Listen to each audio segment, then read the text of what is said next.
Selamat pagi, Assalamualaikum warahmatullahi wabarakatuh. Pada hari ini, pada pertemuan ke-15, kita akan mendiskusikan mengenai Indonesia dan perusahaan multinasional. Jadi kita tahu bahwa bagaimana perusahaan multinasional memiliki peran di dalam pembangunan dan pertumbuhan ekonomi satu negara. Nah, pada pertemuan kali ini kita akan bahas kasus di Indonesia. Bicara mengenai MNCs ini sudah disinggung pada kuliah di awal bahwa bagaimana perusahaan multinasional itu mengembangkan perluasan cabangnya di beberapa negara itu dengan mendirikan perusahaan cabang, anak perusahaan, usaha patungan sampai dengan afiliasi di beberapa negara. Nah, ketika bicara globalisasi, kita tahu bahwa MNCs ini juga menjadi salah satu aktor ya di dalam mendorong terjadinya globalisasi yang semakin masif. Dalam artian di sini bagaimana pengembangan jaringan produksi yang dilakukan oleh MNCs di beberapa negara menandakan adanya bentuk semacam perubahan di dalam teknologi informasi, kemudian perubahan di dalam masalah penanaman modal, perubahan di dalam bagaimana ruang gerak tadi seperti disampaikan ruang gerak modal yang ada sampai kepada peran non-state actor yang lebih semakin kuat ya dalam dinamika ekonomi politik global. Nah, dalam hal ini tentu saja ketika bicara kenapa negara atau pemerintah itu tertarik untuk menarik investasi dari luar, terutama dari multinational corporation, karena dalam hal ini perusahaan multinasional dinilai memiliki modal, teknologi, keterampilan yang tentu saja ini bisa berkontribusi ya diharapkan bisa berkontribusi terhadap pembangunan dan pertumbuhan ekonomi di satu negara. Selanjutnya, ketika bicara perusahaan multinasional di Indonesia, pastinya eh, bagaimana kenapa perusahaan multinasional ini menjadi penting gitu ya. Karena di sini dilihat dari kinerja ekspor. Ternyata kalau dilihat dari kinerja ekspor, perusahaan multinasional itu memiliki peran yang cukup besar ya di dalam peningkatan kinerja ekspor satu negara berkembang. Selain itu juga dilihat dari bentuk transfer teknologi dari negara industri ke negara berkembang. Jadi ini menjadi salah satu faktor kenapa kemudian perusahaan multinasional menjadi salah satu aktor yang cukup diperlukan di dalam pembangunan ekonomi di negara berkembang. Ini adalah beberapa alasan. Nah, selain itu adalah tadi seperti disampaikan bahwa masuknya perusahaan multinasional ke Indonesia adalah untuk meningkatkan pertumbuhan ekonomi. Nah, dalam hal ini terkait dengan operasional dari perusahaan multinasional di Indonesia, sebenarnya sudah ada beberapa regulasi yang mengatur terkait perusahaan multinasional. Salah satunya adalah Undang-Undang Penanaman Modal Asing Nomor 1 Tahun 67 gitu ya. Jadi bagaimana undang-undang ini juga mengatur tentang penanaman modal asing sampai kepada kemudian Undang-Undang Nomor 25 Tahun 2007 tentang penanaman modal yang tentu saja ini juga tidak terlepas dari aturan atau regulasi di tingkat global yang akhirnya ini berpengaruh kepada implementasi regulasi di tingkat domestik itu seperti apa di dalam melakukan investasi asing.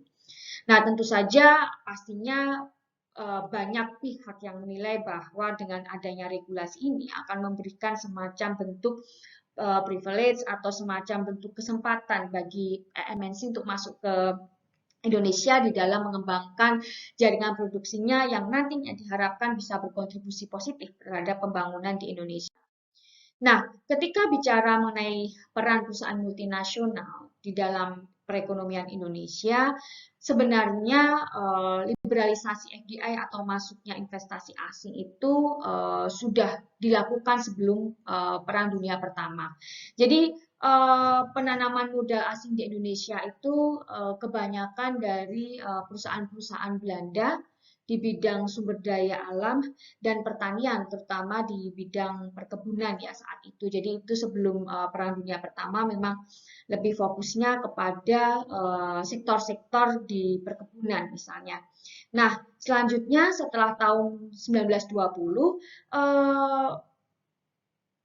investasi yang dilakukan oleh perusahaan asing tidak hanya terbatas pada sektor perkebunan dan pertambangan ya, tetapi sudah meluas kepada sektor-sektor yang lain. Misalnya di sini adalah mulai ada pabrik rokok milik British American Tobacco dan pabrik perakitan mobil milik General Motors yang mulai masuk ke Indonesia pada saat itu. Jadi memang bisa kita ketahui bahwa dari sejarahnya dari sejarahnya bisa kita lihat bahwa memang sudah banyak perusahaan multinasional yang masuk ke Indonesia dan dinilai ini bisa berkontribusi positif bagi pembangunan Indonesia ya.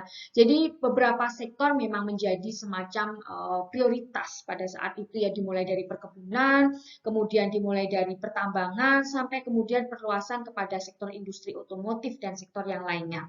Nah, kita tahu juga dalam dinamikanya bahwa perkembangan dari perusahaan multinasional di Indonesia ini juga semakin meluas ya dari waktu ke waktu, dan bagaimana sektor-sektor yang diminati oleh investasi asing juga tidak hanya tertuju pada sektor-sektor yang disebutkan tadi, tapi juga semakin meluas, dan harapannya ini juga menjadi pendorong untuk semakin membangkitkan industri lokal yang nantinya tadi seperti disampaikan ada semacam transfer of knowledge, transfer of teknologi yang nantinya bisa memberikan pendorong bagi industri-industri lokal untuk bisa dapat bangkit dan bisa istilahnya bisa bekerja sama dengan perusahaan multinasional sehingga kinerja ekspornya juga meningkat.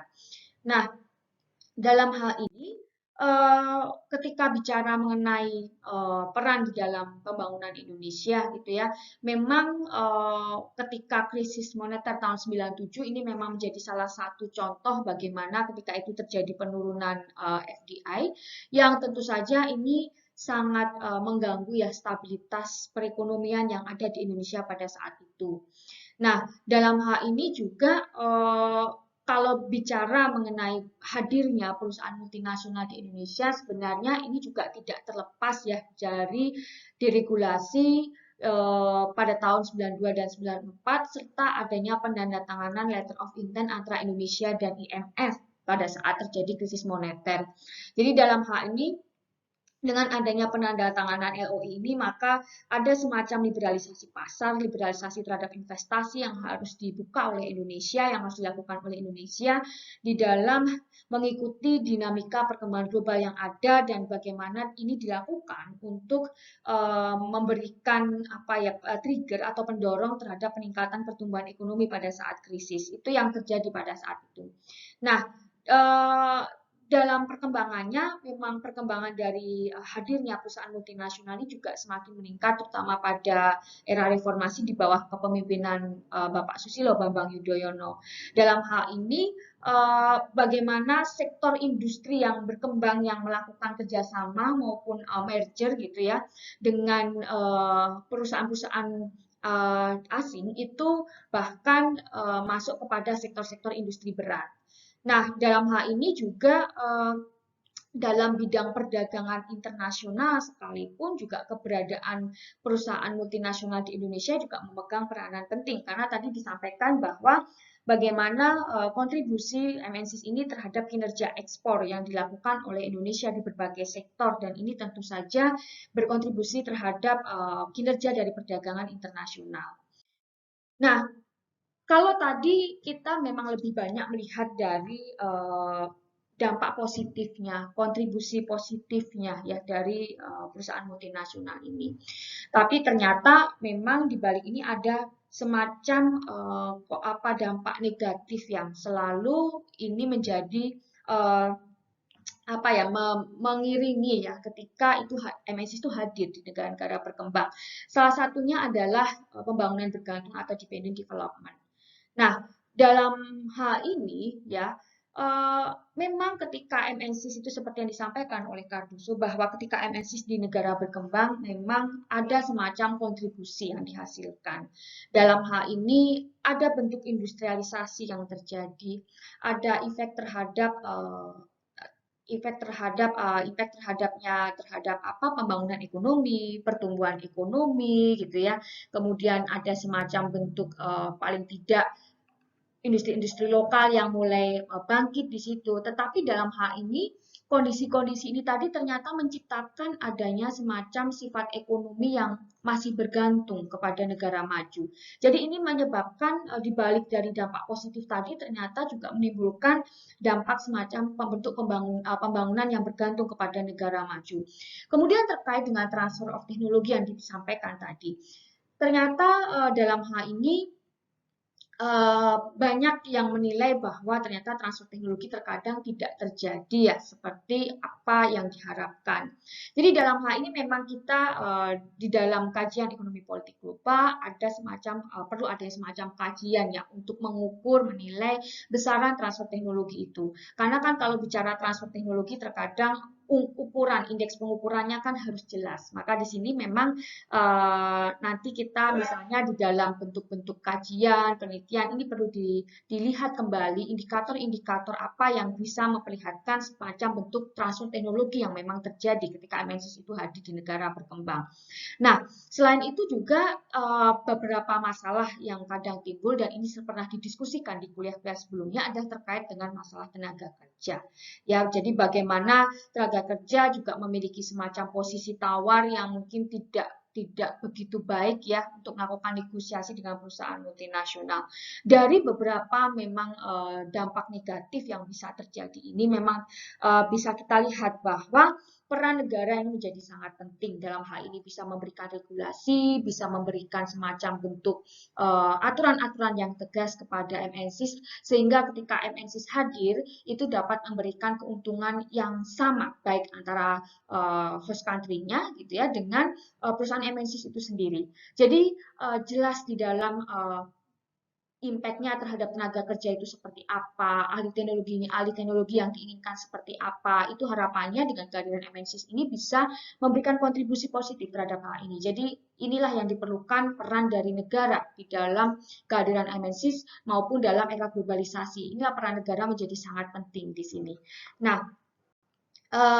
demikian ya gambaran umum terkait dengan Indonesia dan MNCs.